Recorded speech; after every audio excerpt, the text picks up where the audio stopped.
आज तक रेडियो सुनता है सारा जहां।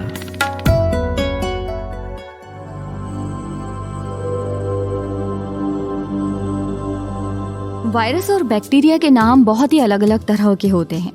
कुछ वक्त पहले मुझे एक ऐसे बैक्टीरिया का नाम पढ़ा जिसका नाम मुझे बड़ा ही शाही लगा, लेकिन उसने जो नुकसान पहुंचाया ना, उसकी भरपाई कर पाना बहुत मुश्किल है। एक 14 साल की बच्ची को बस हल्का सा बुखार आया, लेकिन धीरे धीरे उसकी हार्ट रेट गिरने लगी। घर वालों को जब चिंता हुई तो उन्होंने हॉस्पिटल में एडमिट करा दिया। हॉस्पिटल में एडमिट कराते ही उसे आईसीयू में लेना पड़ा और वेंटिलेटर पर लेना पड़ा, क्योंकि उसकी हार्ट बीट जो है वो रेगुलर नहीं हो रही थी। हार्ट रेट लगातार घट बढ़ रही थी। इससे डॉक्टर्स थोड़ा चिंता में आ गए। डॉक्टर्स ने अंदाज़ा लगाया कि कयास लगाया कि कोई वायरल इन्फेक्शन हो सकता है, और उसके बाद उसके कई टेस्ट हुए, ब्लड टेस्ट 1, 2, 3। तीसरे टेस्ट में आखिरकार मालूम हुआ कि उसे हुआ क्या है, लेकिन इसके बीच में 15 दिन गुजर चुके थे और वो बच्ची अपनी कमर के नीचे का हिस्सा खो चुकी थी। यानी वो हिस्सा पूरी तरह से पैरालाइज्ड हो गया था, सुन्न हो गया था, और आज तक वो बच्ची बेड पर ही है। अब आप सोचिए कि ये जो इन्फेक्शन था जो तीसरे टेस्ट में सामने आया, ये क्या था? ये एक बैक्टीरिया था, एलिजाबेथ नाम का, एलिजाबेथ किंजिया। अब आप सोचिए, नाम कितना सुंदर है और काम पर शुक्र है कि उसका इलाज हम लोगों को मालूम है, डॉक्टर्स को मालूम है, तो उस बच्चे का उसके बाद इलाज कर लिया गया। बस अब यही लगता है कि कोरोना का भी इलाज आ जाए जल्दी से। अब तो ऐसा लगने लगा है कि धीरे धीरे इसका असर टॉप टू टो होता जा रहा है। नमस्कार, मैं हूँ माधुरी। आज का कोरोना कवरेज लेकर हाजिर हूँ। आज हम क्या क्या बात करेंगे ये मैं आपको जल्दी से बता देती हूँ, क्योंकि तफसील से इन पर हम बेशक बात करेंगे। मसलन जब तक वैक्सीन नहीं आ जाती है, हम लोग निर्भर हैं दवाइयों पर और बचाव पर। ये तो है ही हमारे पास, लेकिन कई विकल्प हम खोज रहे हैं, लैब्स में वैज्ञानिक प्रयोग कर रहे हैं। तो उनमें से एक विकल्प है नाइट्रिक ऑक्साइड। तो आज इस पर एक चर्चा होगी। कोविड-19 से स्थायी या अस्थायी तौर पर बहरेपन जैसी दिक्कत पेश आ सकती है, इस पर भी बात करेंगे। और प्रधानमंत्री नरेंद्र मोदी अपने संदेश के जरिए किस ओर इशारा कर रहे थे, ये भी आज के कोरोना कवरेज में शामिल होगा। और कोरोना की जंग जीत चुके एक शख्स से मुलाकात भी होगी। लेकिन सबसे पहले अपडेट्स।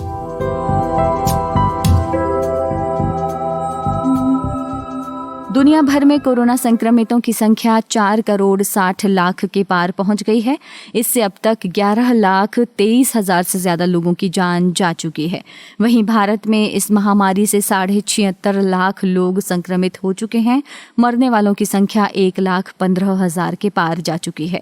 67,95,000 लोग ठीक भी हुए हैं इस बीमारी से, और 7.4 लाख लोगों का इलाज अभी भी जारी है। ICMR ने कहा है कि कोरोना वायरस से ठीक होने के बाद अगर शरीर में 5 महीने में एंटीबॉडीज कम हो जाती हैं तो शख्स फिर से संक्रमित हो सकता है। साथ ही संक्रमण से बचाव के लिए लोगों को मास्क लगाने और उचित व्यवहार का पालन करने की अपील की गई है। स्वास्थ्य मंत्रालय ने कहा है कि पहली बार में 3 करोड़ ऐसे लोग हैं जिन्हें वैक्सीन लगाने की ज़रूरत है। इनमें से 70 से 80 लाख तो डॉक्टर हैं, जबकि 2 करोड़ लोग हेल्थ केयर वर्कर हैं। दिल्ली पुलिस ने त्योहारों में भीड़ को मैनेज करने की तैयारी कर ली है। आंध्र प्रदेश में 2 नवंबर से स्कूल फिर से खुलने जा रहे हैं। असम का काजीरंगा नेशनल पार्क और टाइगर रिजर्व 7 महीने के अंतराल के बाद आज टूरिस्ट के लिए खोल दिए गए हैं। एक private hospital group Apollo hospitals ने पोस्ट रिकवरी क्लिनिक्स खोलने का फैसला किया है। ब्रिटेन की सरकार ने फैसला किया है कि जल्दी वैक्सीन तैयार करने के लिए जानबूझकर वॉलंटियर्स को कोरोना संक्रमित किया जाएगा। ऐसा करने वाला ब्रिटेन दुनिया का पहला देश है। न्यूजीलैंड की हेल्थ मिनिस्ट्री ने 25 नए केस मिलने की पुष्टि की है। मिनिस्ट्री के मुताबिक कई हफ्तों के बाद एक दिन में इतने मामले एक साथ सामने आए हैं। इनमें से 2 मामले कम्युनिटी ट्रांसमिशन के भी हैं। इजराइल के कोविड-19 टीके ब्रिलाइफ का ह्यूमन ट्रायल अक्टूबर के आखिर तक शुरू हो जाएगा। टीका Israel institute of biological research ने विकसित किया है। अमेज़ॉन ने वर्क फ्रॉम ऑप्शन को अगले साल जून तक बढ़ा दिया है। ऑस्ट्रेलिया में री इन्फेक्शन का मामला सामने आया है और अमेरिकन कंपनी मॉडर्ना इंक के सीईओ स्टीफन बेंसल ने कहा है कि अगर नवंबर में वैक्सीन के तीसरे चरण के मानव परीक्षण का सकारात्मक परिणाम सामने आता है तो अमेरिकी सरकार दिसंबर में इसकी इमरजेंसी यूज को मंजूरी दे सकती है।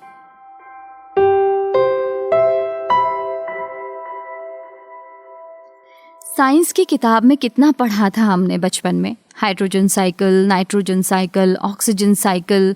कभी नहीं सोचा था कि ये वही ऑक्सीजन है जो ऑक्सीजन साइकिल में होती है। आज सिलेंडरों में भर भर कर इतनी बड़ी संख्या में हॉस्पिटल भेजी जा रही है। हम बाहर जाते हैं तो कहीं ना कहीं एक वाहन पर लदे हुए ऑक्सीजन सिलेंडर्स देख सकते हैं।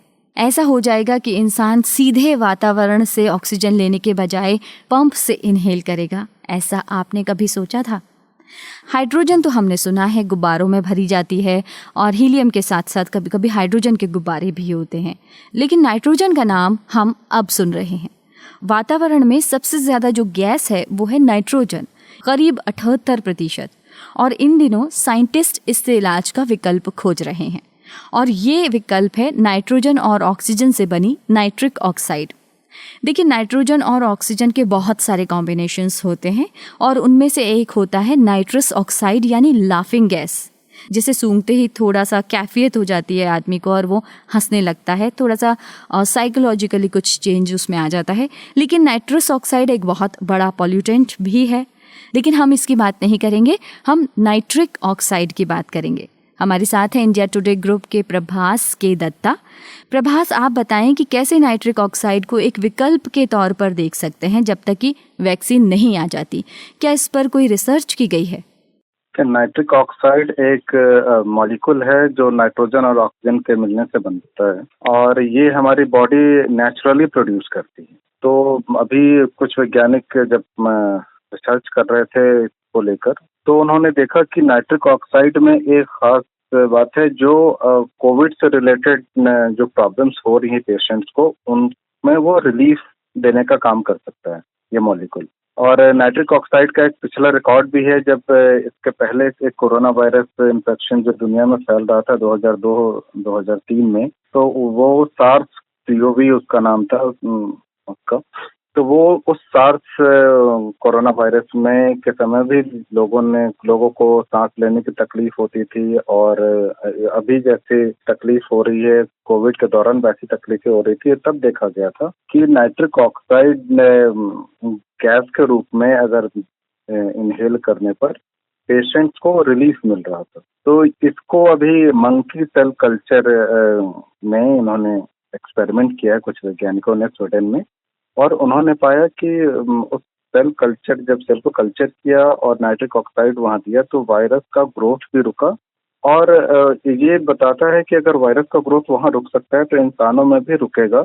और इसका एक एंटीवायरल एस्पेक्ट जो साइंटिस्ट को, डॉक्टर्स को पहले से पता है, 2005 तक इसको लेकर जो स्टडीज हुई हैं उसको लेकर, तो उसमें बहुत सारी बीमारी जैसे हर्पीज वायरस का है या हैंटा वायरस का है या एक कॉक्सैक वायरस है, वो एंटीवायरस है, वो hand foot and mouth disease कहते हैं, एक उसको देता है इंसानों में। तो इन सब में देखा गया कि नाइट्रिक ऑक्साइड देने से पेशेंट्स को फायदा हो रहा है।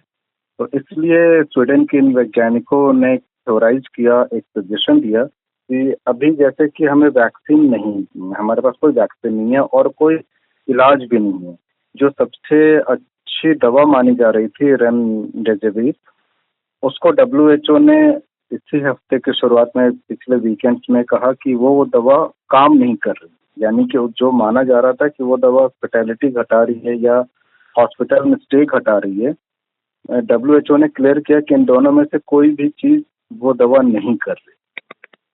तो ये एक ऐसी स्थिति आ गई जब हमारे पास वैक्सीन नहीं है और कोई ऐसी दवा नहीं है जो इस बीमारी की तकलीफों को कम करे।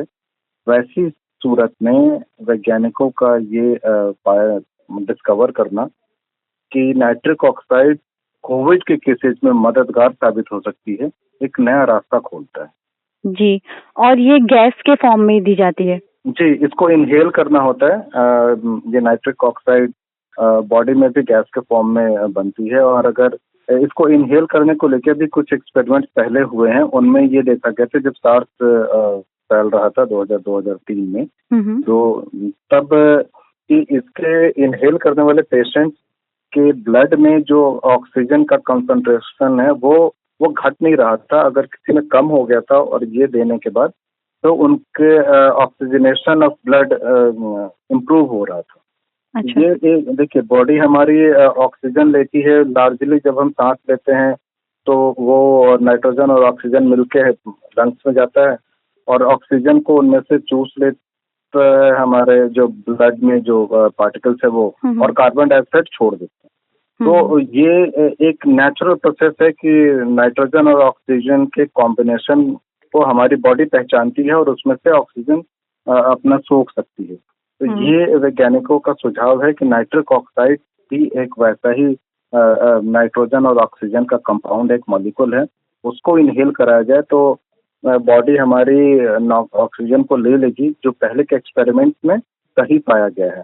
तो ये जो कोविड के पेशेंट्स में होता है कि उनका ऑक्सीजन लेवल सडनली ड्रॉप कर जाता है, तो उसको भी ये टैकल कर सकता है। दूसरी एक खास बात नाइट्रिक ऑक्साइड की है कि इसे ये ब्लड वेसल्स को डायलेट करता है, उसको उससे ऑक्सीजन, ब्लड की सप्लाई बढ़ जाती है, और ऑक्सीजन की ब्लड की सप्लाई बढ़ेगी तो नेचुरली बॉडी में ऑक्सीजन की सप्लाई भी बढ़ जाती है। ये खास दो चीजें हैं, एक एंटीवायरल प्रॉपर्टी, दूसरा इसका जो वैसोडायलेटर इफेक्ट है वो, ये दोनों मिलके हेल्प कर।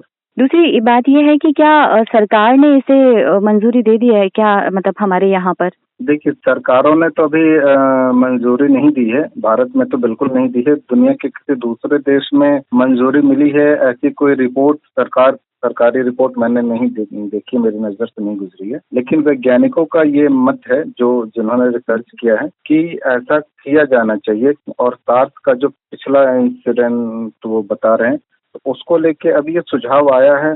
सरकारें थोड़ा समय लेती हैं इन सुझावों को ओके करने में, इनको लागू करने में। वजह की वैज्ञानिक तो लैब में एक्सपेरिमेंट किया, अभी क्लिनिकल टेस्टिंग में देखते हैं, और फिर वो सुझाव देते हैं। सरकारों को पर सीधे जनता का दबाव होता है। अगर उनकी एक नीति, एक पॉलिसी डिसीजन से हो सकता है जनता का रुख, अगर किसी को नुकसान हो तो बदल जाए। इसलिए सरकारें थोड़ी सी कंजर्वेटिव रही हैं अभी तक साइंटिफिक एक्सपेरिमेंट के सक्सेस को इम्प्लीमेंट करने में। इसमें भी शायद वैसा ही देखा जा रहा है।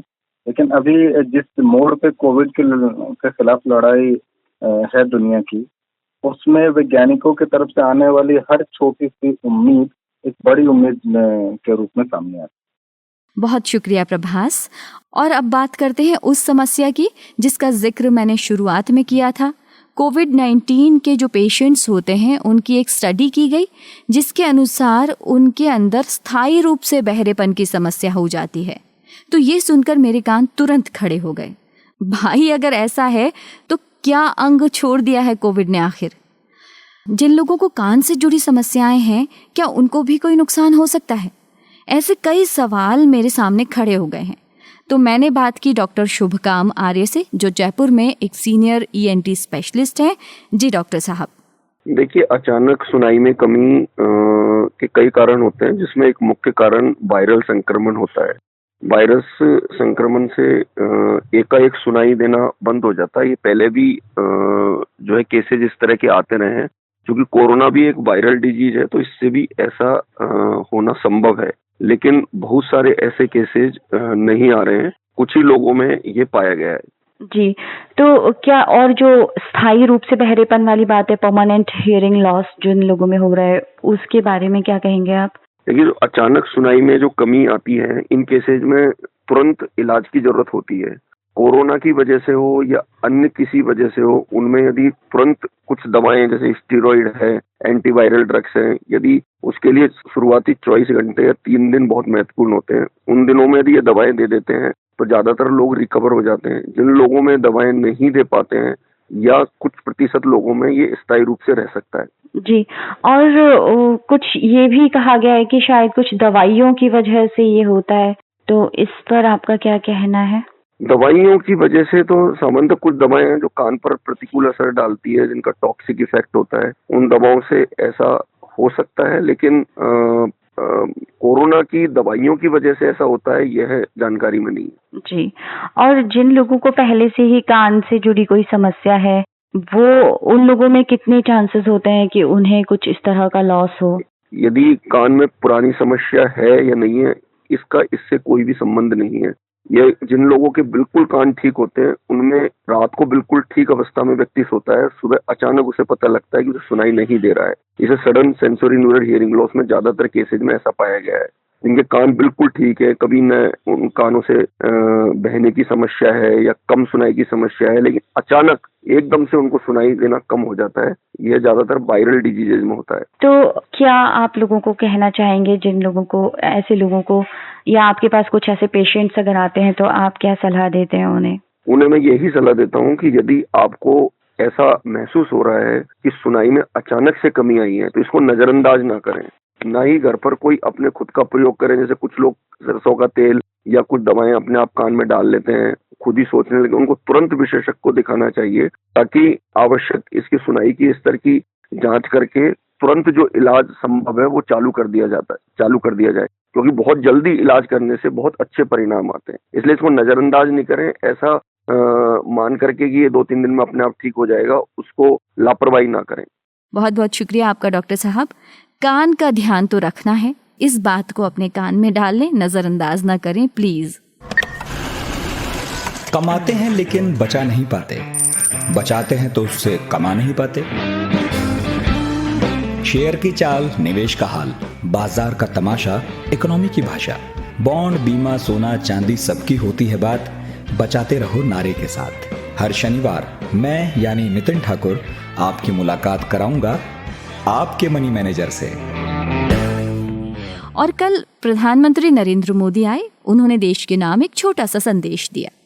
उस छोटे से संबोधन में कितना बड़ा मैसेज छिपा हुआ था, उनका इशारा क्या था, ये जानने को मैंने बात की डॉक्टर मोहसिन वली से, जिन्हें डॉक्टर टू प्रेसिडेंट के नाम से भी जाना जाता है, क्योंकि वे कई राष्ट्रपतियों के डॉक्टर रहे हैं। जी डॉक्टर साहब। देखिए, ये संबोधन जो है ये बिल्कुल सेंटर्ड था, फोकस था, और ये इस तरह का था कि जो आने वाले दिनों में 10 दिनों में 12 दिनों में जो चिंता है उसको प्राइम मिनिस्टर साहब ने बैलेंस किया है। जो आज की और कल की और परसों की अच्छी फाइंडिंग्स आई हैं कोरोना में, और जो सरकारी कमेटी ने, जो पैनल ने रिपोर्ट दी है कि हम कोरोना की पीक को पार कर चुके हैं, और आज और कल की अगर हम रिपोर्ट देखें तो हम 23 जुलाई वाले आंकड़े को पहुंच गए हैं। तो ये एक बहुत अच्छी एक खबर थी, अचीवमेंट था, और इसमें भी इंडिया इज द फर्स्ट। जबकि हम लोग देख रहे हैं कि यूरोप में, एडवांस कंट्रीज में, फ्रांस में और भी 1-2 कंट्रीज में, इंक्लूडिंग यूएसए, तो क्या हो रहा है, वहां कोरोना काबू में नहीं आ रहा है। इंडिया तो बात कर रहा है, और वो एडवांस कंट्रीज में हो रहा है लॉकडाउन शुरू दोबारा से, और वहां पे कोरोना के नए मरीज बढ़ रहे हैं। तो कहीं हमारा अचीवमेंट खराब ना हो जाए, और ये जिसको आम भाषा में कहते हैं मिट्टी में ना मिल जाए। तो इसलिए प्रधानमंत्री जी को चिंता है और चिंता रहेगी। अभी 2 दिन पहले भी प्रधानमंत्री जी ने क्वेश्चन किया था, और उस वक्त उन्होंने ये कहा था कि सावधानी हटी और दुर्घटना हुई। आज उन्होंने कबीर का वो दोहा पढ़ के लोगों का ध्यान, खासतौर से किसानों का, मेरे ख्याल से गांव में जो रहने वाले जो लेबर है, माइग्रेंट लेबर, उसका ध्यान आकर्षित करने के लिए कबीर का दोहा पढ़ा, जिसका मतलब ये है कि there are many slips between cup and the lips, कि आपके मतलब फसल तो खड़ी हो गई, उसको देख के आपको खुश होने की कोई जरूरत नहीं है जब तक आपके घर में अनाज न पहुंच जाए। तो इससे बहुत बड़ा मैसेज दिया है उन्होंने कि रिजॉइस होने का कोई काम नहीं करना है। अभी 4 चीजें हैं। पहली चीज है सर्दी का आगमन, दूसरी चीज है फेस्टिविटीज में हर समाज की फेस्टिविटीज हैं, खास तौर से पूजा और नवरात्र है। नवरात्र के बाद विजयदशमी है, फिर दीपावली है। तो ये जो एक सर्ज आना है, ये ना आ जाए गलती से और हमारी थोड़ी सी भी असावधानी से लोगों में कोरोना ना बढ़ जाए। ये केंद्रित था पूरा बयान, शॉर्ट और क्रिस्प बयान था और प्रधानमंत्री जी ने कोई भी इशू नहीं छुआ। हालांकि बिहार के चुनाव सर पर हैं, इससे भी ये बहुत खतरा है कि बिहार में जो है वो चुनाव के दौरान क्या होगा, प्रत्याशी इस पे ध्यान नहीं दे रहे हैं कि मास्क लगाएं उनके सब वर्कर्स। तो मैंने तो बल्कि ये कहा था आपके ये प्रोग्राम में कि मेरा अपना सुरक्षा कवच है, एम फॉर मेरा, ए फॉर अपना, एस फॉर सुरक्षा, के फॉर कवच। तो मास्क जो है ये मेरा अपना सुरक्षा कवच है। तो इसमें अपना भी शब्द है और सुरक्षा भी है और कवच भी है और मेरा भी है। तो फिर मुझसे और दूसरा आदमी कौन कहेगा मास्क लगाने को, मुझे खुद लगाना है। एक बात। दूसरा, हमारी जो 5 स्टेट्स में कोरोना की हालत खराब हो रही थी, इंक्लूडिंग केरला, और बिहार था उसमें, यूपी था, बंगाल था, आंध्रा था, केरला था। तो इन स्टेट्स में भी कोरोना की संख्या कम हुई। तो ये इतने सारे अचीवमेंट हुए। अब पूरी दुनिया की निगाहें हमारी तरफ है। हमारे यहाँ इंटरनेशनल वैक्सीन का भी ट्रायल शुरू हो गया। तो इस समय पूरा विश्व जो है, लोगों ने अब अमेरिका की तरफ देखना छोड़ दिया क्योंकि वो एक दूसरे पर मजाक उड़ा रहे हैं। लोग इस समय भारत की ओर देख रहे हैं और भारत के यहाँ से अच्छी खबरें जा रही हैं। तो वो हम एग्जाम्पल बन रहे हैं विश्व के लिए, हम अग्रणी बन रहे हैं। हमने कैसे कंट्रोल करा? डिसिप्लिन से किया, शुरू के लॉकडाउन से किया, लोग घरों में रहे, अब इकोनॉमी को खोल रहे हैं। अब मैं इन लोगों से ये कहता हूँ कि ये ओपनिंग अप जो है, ये अनलॉक जो है, ये आपका नहीं है कि आप खुली छूट लेके बाहर घूमने लगे। ये अनलॉक जो है ये व्यापार का है, व्यवस्था का है, फाइनेंसेस का है, इकोनॉमी का है। हमको ये समझना है कि हमको अगर प्रोडक्टिविटी नहीं है घर से बाहर जाने में, देश का फायदा नहीं हो रहा, हमारा फायदा नहीं हो रहा, इकोनॉमी का फायदा नहीं हो रहा, कारोबार का फायदा नहीं हो रहा, तो हमको घर में बैठना है। जब तक हमारा ये बाहर जाना प्रोडक्टिव ना हो और इकोनॉमी को हेल्प ना करे, तब तक हमारा ये बाहर जाना बेकार है। तो इस करके प्रधानमंत्री जी ने बहुत ही केंद्रित, पॉइंटेड, शॉर्ट, क्रिस्प और फोकस्ड, इसको मैं ये कहूंगा फोकस्ड बयान दिया है। तो क्या ये सवाल भी आता है डॉक्टर साहब कि त्योहार आने वाले हैं और कोरोना के मामलों का विस्फोट होने की आशंका है, इस तरफ इशारा करने वाले थे प्रधानमंत्री और इस खतरे को भांपकर उन्होंने ये संबोधन दिया? इसको मैं डर नहीं कहूंगा, इसको सावधानी कहूंगा। इसको हम देखिए, हमने देखा है अभी एक जो द्वारकाधीश मंदिर था शायद, वो मथुरा में एक मंदिर अभी बंद हो गया, इतने लोग उमड़ पड़े दर्शन के लिए, वहां भीड़ हो गई। तो हम जब अपने को संयमित नहीं रखेंगे तो प्रधानमंत्री जी को आगे आके बोलना पड़ेगा। ये देश को उन्होंने संबोधन करके इस बात का एहसास नहीं दिलाया कि खतरा है, बल्कि खतरा हो ना जाए का एहसास है। इसमें फर्क है थोड़ा सा। एक तो ये है कि आग लगनी है, पानी ला के रख लो। एक ये है कि पानी ला के इसलिए रखो कहीं आग ना लग जाए। तो ये वाला थोड़ा सा स्टेटमेंट में दोनों में फर्क है कि हम इस बात को ना हो जाए ऐसी गलती और एकदम से लोग जोश में, जैसे कि मैंने कहा ना, एकदम से लोग निकल पड़ रहे हैं, सब हो रहा है। तो कहीं ऐसा ना हो कि 15 दिन के बाद फिर हमें दूसरा पीक देखने को मिल जाए, जैसे कि और कंट्रीज में हो रहा है। तो ये सावधान किया है। इसमें खतरा जो है वो हमारे हर्षवर्धन साहब बता ही रहे हैं, उन्होंने संडे संवाद में भी बताया अपने।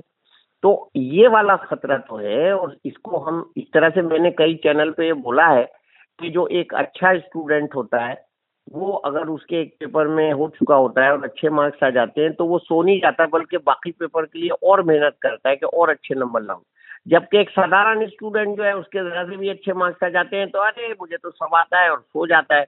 इसी तरह जो बच्चों को कहानी पढ़ाई जाती है कछुआ और खरगोश की, वो इसीलिए पढ़ाई जाती है कि खरगोश ये ना सोच ले कि मैं तो दौड़ के कवर कर लूंगा, और कछुआ जो है चलता रहे धीरे धीरे और कोरोना हमारी सोसाइटी में आता रहे धीरे धीरे और हमारा कोरोना फैल जाए। तो ये सब जो छोटी छोटी चीजें हैं ये इसलिए हैं, इनसे हमें शिक्षा लेनी है। और प्रधानमंत्री जी का संवाद तो बहुत अप्रोप्रिएट है। और जब सुबह अनाउंस किया है तो इस बार पहली बार सेम डे प्रधानमंत्री जी ने खुद ट्वीट करके अनाउंस किया है, और बिल्कुल कोई स्पेकुलेशन था ही नहीं मेरे मन में। मैंने अपने बच्चों से कहा कि ये कोरोना न फैल जाए, इसकी बात होगी आज, और वही हुआ। जी, तो डॉक्टर साहब, एक सवाल टेस्टिंग को लेकर भी बनता है। टेस्टिंग नंबर्स पर उंगलियां उठाई जाती हैं भारत के। दूसरे देशों की तुलना में काफ़ी कम टेस्टिंग यहाँ पर हो रही है।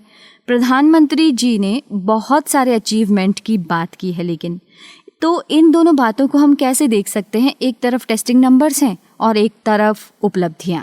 देखिए, प्रधानमंत्री जी जो बोलते हैं वो टेस्टेड और डॉक्यूमेंटेड डाटा बोलते हैं, वो ऐसे कोई डाटा नहीं देते हैं। और अब मैं एक बात कह रहा हूँ 2 दिन से लोगों से कि अब हम 2 करोड़ के पार पहुंच गए हैं टेस्ट की संख्या में, इसलिए अब किसी को ये उंगली उठाने का सवाल है ही नहीं कि हम चूंकि टेस्ट कम कर रहे हैं इसलिए केसेस कम सामने आ रहे हैं।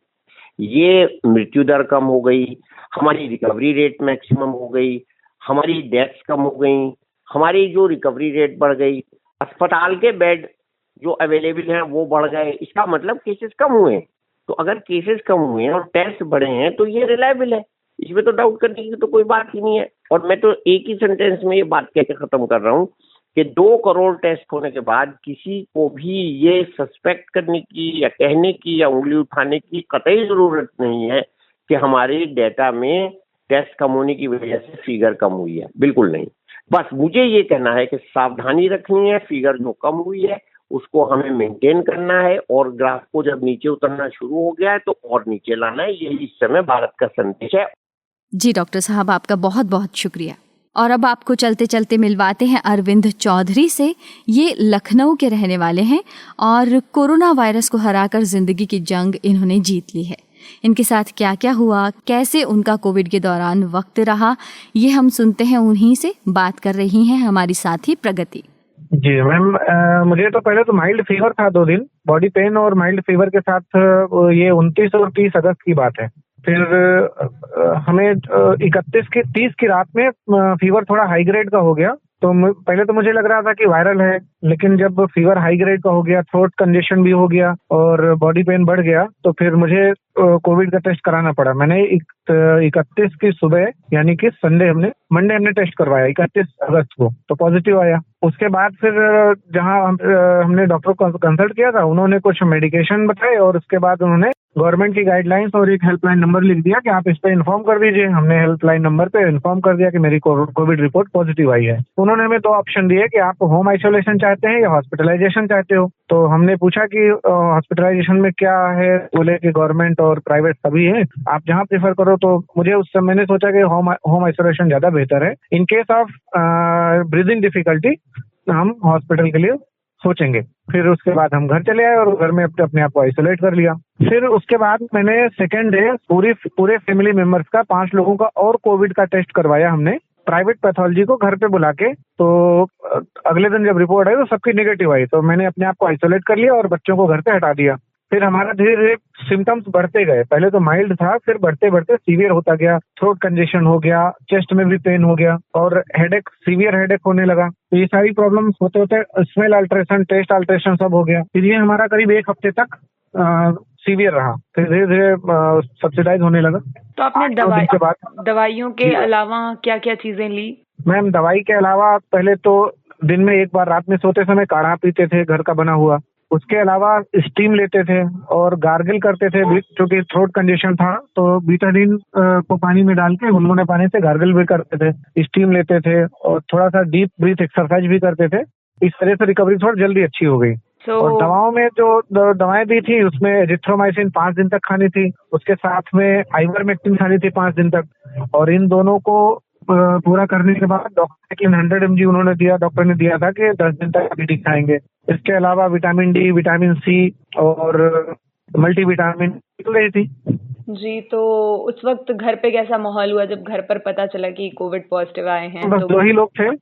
मैं तो अकेला ही पॉजिटिव था, तो बाकी सबको हमने हटा दिया था। हम केवल 2 लोग थे घर पे। तो आपकी केयर कौन कर रहा था उस समय? वाइफ थी हमारी, वही कर रही थी। खुद को आइसोलेट करने के बाद कैसा एक्सपीरियंस रहा वो? हाँ, थोड़ा सा मैम टफ तो था, इतना इजी नहीं था, लेकिन अब चैलेंजेस थे तो उनको फेस करना था। धीरे धीरे ठीक होने लगा।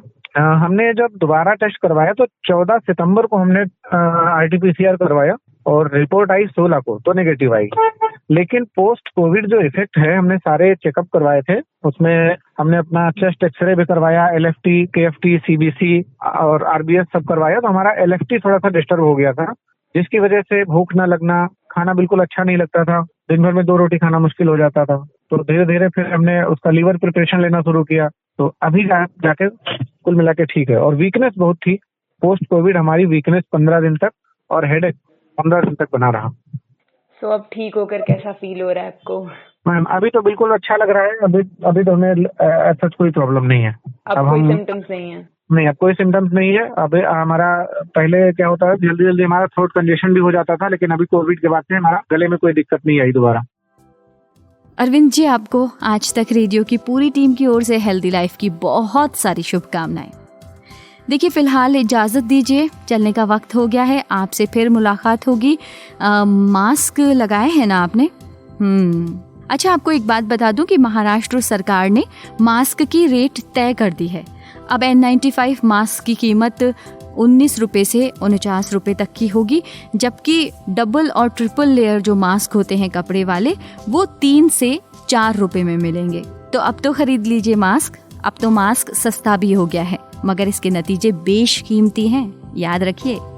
Stay safe and stay connected. Bye bye.